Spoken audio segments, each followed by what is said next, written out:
آئیے کتاب رحمت سورہ الکہف اٹھائیں۔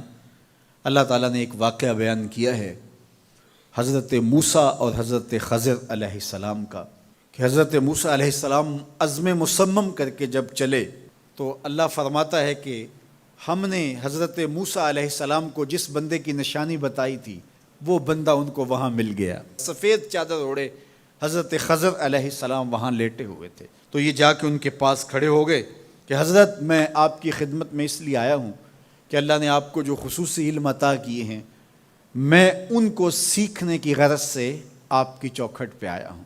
کہا تم میرے ساتھ صبر نہیں کر پاؤ گے، معاملے مشکل ہیں، سفر دشوار ہے، منزل کٹھن ہے، اور میرے معاملات ایسے ہیں کہ تم اعتراض کرو گے، اس کے بغیر تم رہ نہیں سکتے۔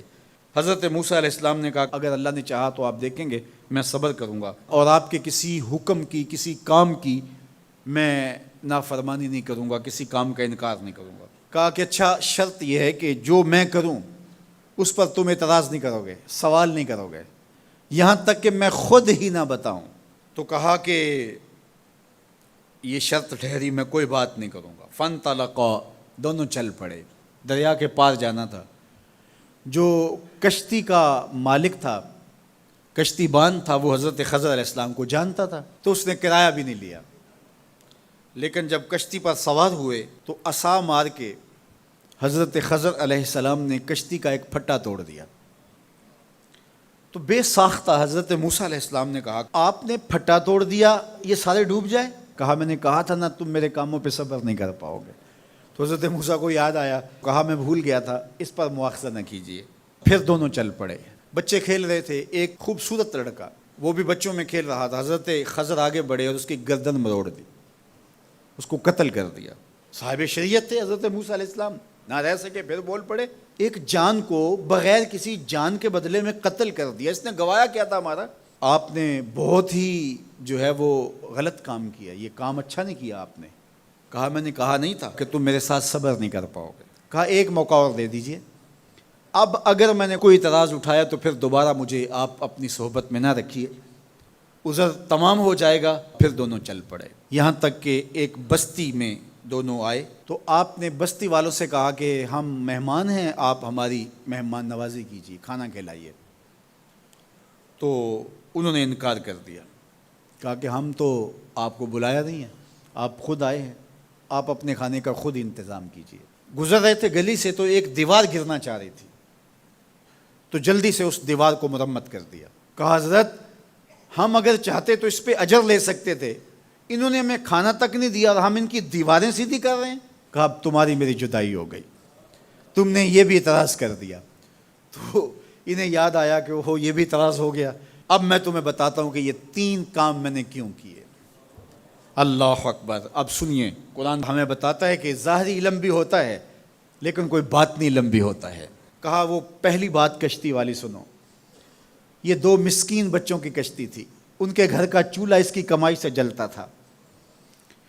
دریا کنارے کنارے ایک ظالم بادشاہ رہا تھا جو لوگوں کی کشتیاں چھین رہا تھا، ہم نے تھوڑا سا عیب لگا دیا، وہ ٹوٹی کشتی چھوڑ کے چلا گیا۔ اب وہ تھوڑے سے پیسے لگا کے کشتی مرمت کرا لیں گے، گھر کا چولہا جلتا رہے گا، بتاؤ اچھا کیا یا برا کیا؟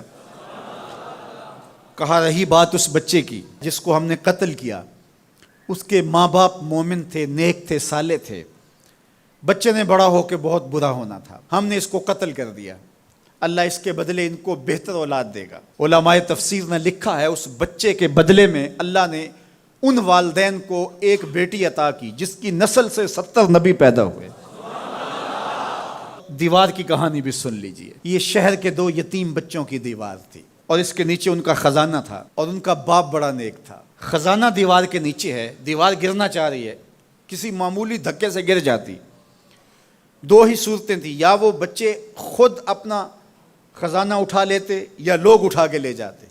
لوگ اٹھا کے لے جاتے پھر بھی ہاتھ میں کچھ نہ آیا، اور اگر وہ خود اٹھا لیتے تو بچے ہیں، بچپنے کی وجہ سے وہ اس کو اڑا دیتے۔ تو ہم نے اس کے اوپر دیوار کھڑی کر دی، جب تک وہ اس قابل نہیں ہو جاتے کہ یہ خزانہ نکال کے اس کو صحیح مصرف پہ لگا سکیں، اتنی دیر تک دیوار گرے گی نہیں۔ اللہ اکبر۔ وہ کسی وجہ سے دیوار قائم رہے گی، اور جب وہ اس عمر کو پہنچ جائیں گے جس عمر میں وہ اس خزانے کو سنبھال سکیں گے تو پھر دیوار خود بخود گر جائے گی اور یہ خزانہ نکال کر کے اپنے کام پہ لے آئیں گے۔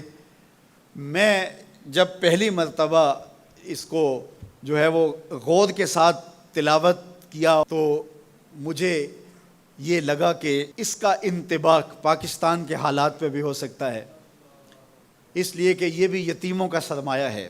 کتنے یتیم روتے بلکتے رہ گئے اور ان کے سر سے جو ہے وہ سائے اٹھ گئے اس وطن کے لیے، لیکن میرے مالک نے اس ملک کے خزانوں پر گہرے پہاڑ اور بڑی بڑی دیواریں کھڑی کر دی ہیں۔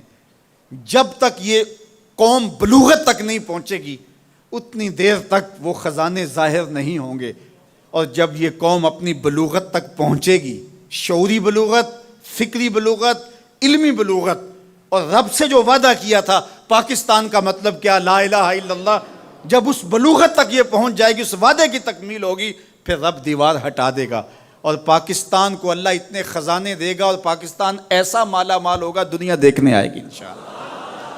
اس لیے رب نے دیواریں بنا کے رکھی۔ تمہارا باپ معین الدین چشتی بڑا نیک تھا، تمہارا باپ داتا گنج بخش علی حجویری بڑا نیک تھا، تمہارا باپ حضرت مجدد الف ثانی بڑا نیک تھا، ان کی وجہ سے میں دیواریں کھڑی کر رہا ہوں اور مضبوط حصار لگا رہا ہوں تمہارے خزانوں پر، اور وہ وقت آئے گا جب تم بلوغت کی عمر کو پہنچو گے دیواریں ہٹ جائے گی اور تمہارا وطن زمانے پہ مہکتے پھول کی طرح اور چمکتے ستاروں کی طرح اور روشن آفتاب کی طرح چمکتا اور مہکتا دکھائی دے گا، اور زمانہ پاکستان دیکھنے آئے گا، پاکستان دنیا کی قیادت کرے گا انشاءاللہ۔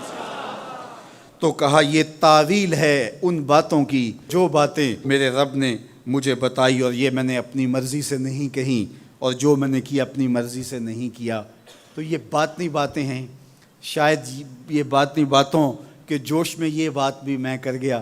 وہ کیا کسی نے کہا تھا کہ بھری محفل میں ایک راز کی بات کہہ دی، بڑا بے ادب ہوں سزا چاہتا ہوں۔